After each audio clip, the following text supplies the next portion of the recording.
So let's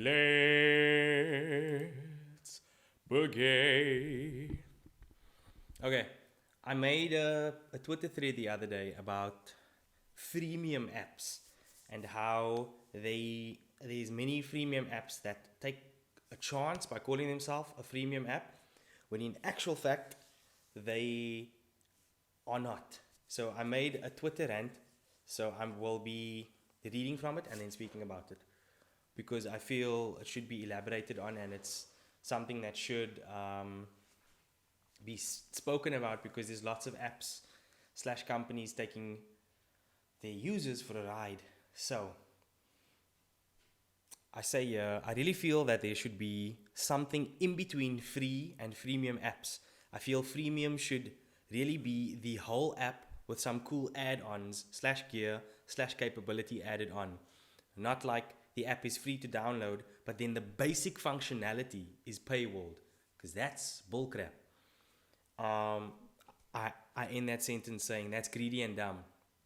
And what brought look, I've been thinking that for quite a long time. There are so many apps that they are free, but the all of the functionalities are paywalled. The things that make it the thing that it should be are paywalled. For example, I say, shame, poor Spotify gets the honor of being the trigger of this thread, but I've been feeling like this for long. Basically, what Spotify does is um, you need to pay a subscription to skip songs. That is so dumb. I'll rather just pay 50, $60 for Apple Music or Google Play than skip if it's paywalled. And then I go on to say, also, I just downloaded it today. I have used Apple Music and Google Play Music extensively in the past, and the difference is, and the difference in sound quality is huge as well. Hiding behind free for a subpar product is not cool. And that time I said the song sound crunchy AF, and that is true.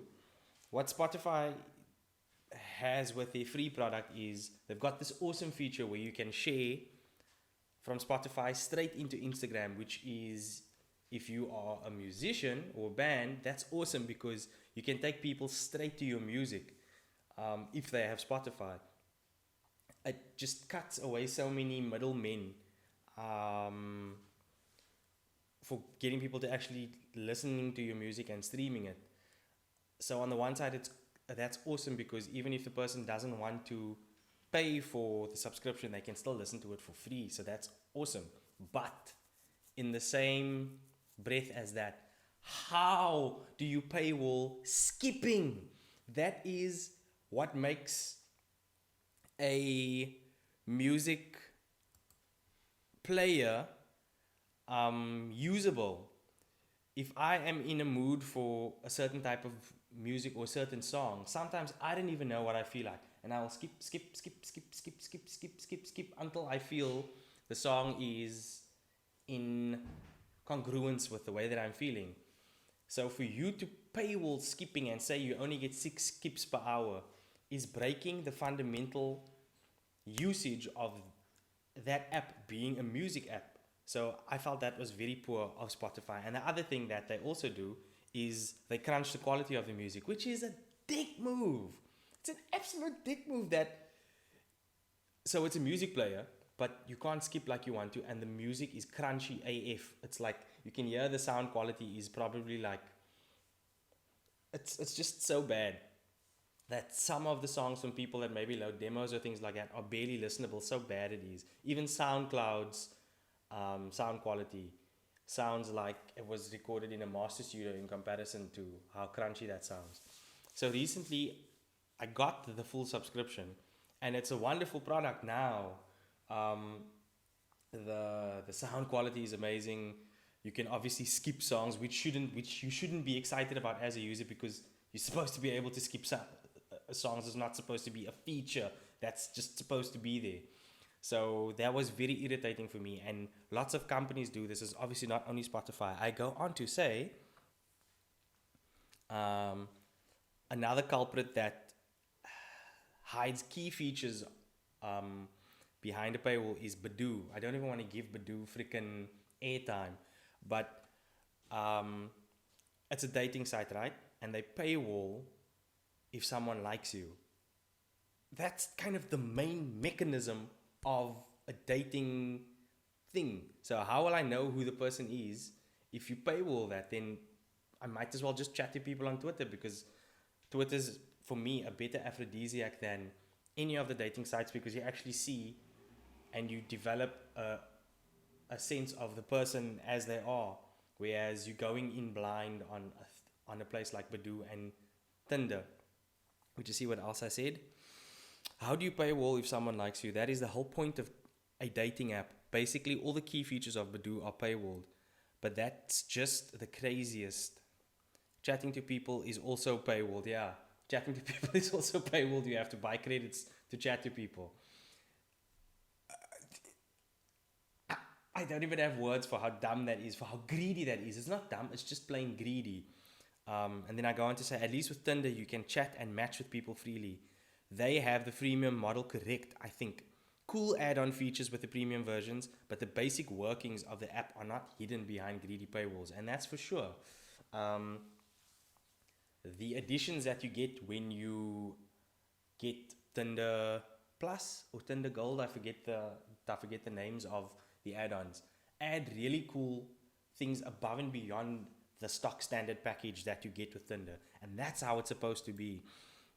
That's what I think freemium is supposed to be. It's supposed to be, you're supposed to have your block or your Lego block, and then you just build on extra blocks onto the platform that makes it work a bit better. But the core mechanism of the app or the game or the whatever, you'll still be able to use with the free package. And then I go on to mention the game that I've been playing for, it's going to be 4 years in December, Marvel Contest of Champions. I mentioned Marvel Contest of Champions, and I say take something like Marvel Champions. It's an epic game, very easy to progress, while just as a free-to-play player without spending a dime. Although many cool things are offered to buy, you don't have to whale out to get them. You can still enjoy the game without dropping dollars, and that's what it's supposed to be. Marvel Contest of Champions is, okay, they're going through, the community of MCOC is in a very turbulent sort of a time, because the latest update just tanked so many things. The game is almost unplayable for many reasons, but I don't need to get into that.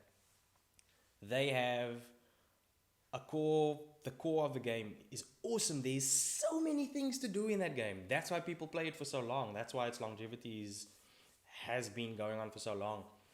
And the things that you can buy are awesome, but you don't need to buy things to progress in the game.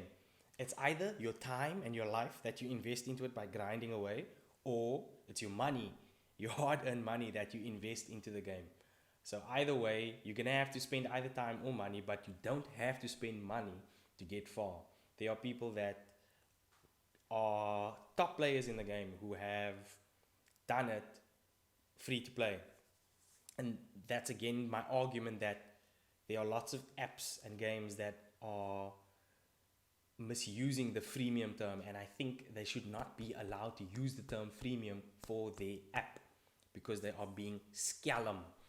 I go on to speak about Candy Crush, which is one of the top grossing games since it came out, and it's a lot of people that don't play it can't understand why.